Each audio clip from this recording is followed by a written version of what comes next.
আল্লাহ বলে, বান্দা আমার মতো দয়ালু মনিব থেকে কেড়ে তোরে আলাদা করে দিল। মা গাররাকা, আরে বান্দা আমার থেকে কেন আলাদা হলি? আমি কি অপরাধ করেছি? সারাদিন আসমানে আলো দিয়ে আমি অন্যায় করছি?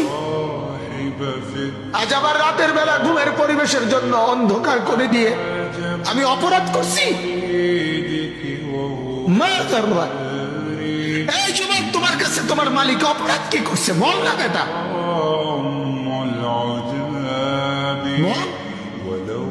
কেন সাজদা করলি না ভাইয়া?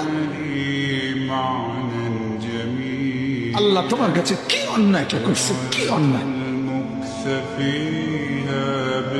কি না দিছে মালিক? মা গাররাকা বিরব্বিকাল কারীম।